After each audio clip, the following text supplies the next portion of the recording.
Okay guys, mabuhay! Maligayang pagbabalik sa aking channel. Bulabog as in bulabog nga ang Kim Pao Lancha. Actually, early in the morning pa lang, pagkakita pa lang ng iba sa post or sa ni Miss Cardinal Merced, ay marami na ang nataranta. Super tanong kung ano nga ba ang tungkol doon. Yung iba nga parang of course, may idea na sila na it's all about Kim Pao or about Kim Chu and Paolo Avellino. And then, nung medyo pananghalian na, nung medyo ano na, parang nagdadalawang isip sila. Parang, ay hindi.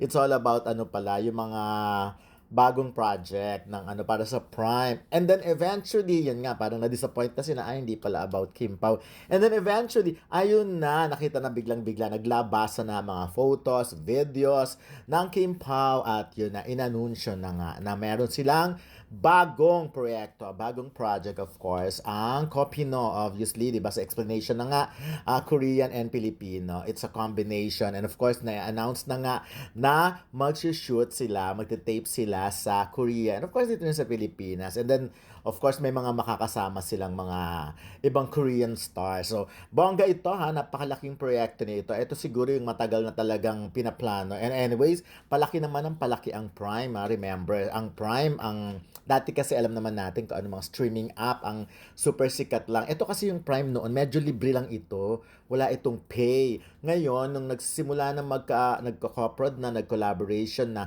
may pay na nga, di ba? Umabot na sa 149 or 150 a month. And actually, hindi nga ako aware dito noon kasi nga, wala naman sa Netflix lang talaga ako. And then, nung in-announce, nung nagkaroon na lang ng teleserye, of course, ang Kim Pao, yung The Alibi, of course, maraming mga Kim Pao Lancha abroad, of course, especially si Miss Jocelyn na magandang loob na sabi niya gusto niyang magbigay ng mga, alam mo na, yung mga subscription para sa mga Kim Pao Lancha na gustong makapanood. Or yung iba kasi syempre yung mga hindi masyadong, paano ba yon?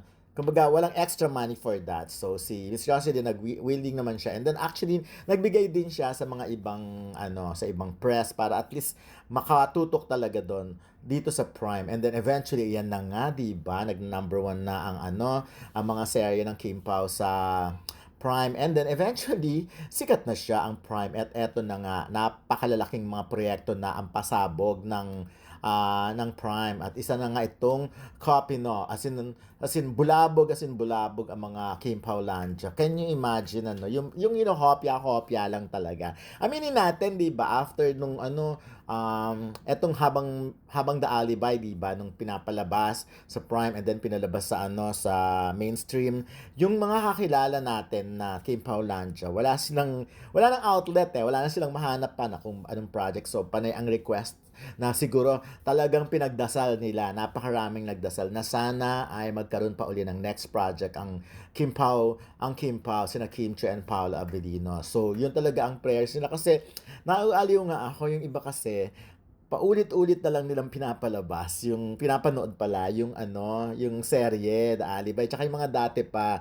Naalala ko nga yung iba, kahit na memorize na nga nila halos ang mga dialogue. But this time, ayan na, meron na naman bagong aabangan. So, alam nyo na ha, mukhang parang exciting ang magiging taping nila sa Korea. Ay nako, kung pag nag-taping sila doon at sabay, madali lang naman ng visa sa no show naman ng visa sa Korea. So sana makapunta ako ng Korea at mahanap ko sila at makashoot, makapag-tape. I mean, makachika doon, 'di ba? Kasi bonggang-bongga 'yon. Kasi syempre baka medyo itago ang tape nila. Pero now, alam naman natin ang mga Pinoy, especially ang Kim Pao Lancha, napaka-resourceful. Now that alam na nila na mag-shooting sa Korea, napakadali na lang 'yan, Diyos ko.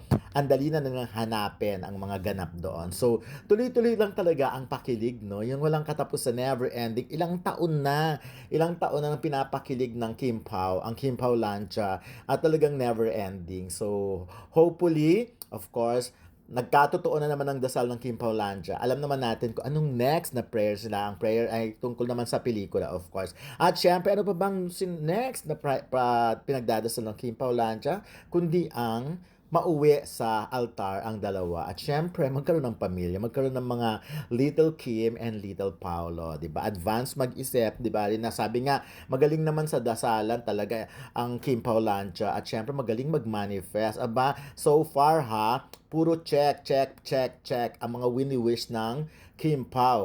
Remember sa Paris, 'di ba? Wini-wish lang 'yun nung time na check na naman ang Kim Paulancia. Ganon.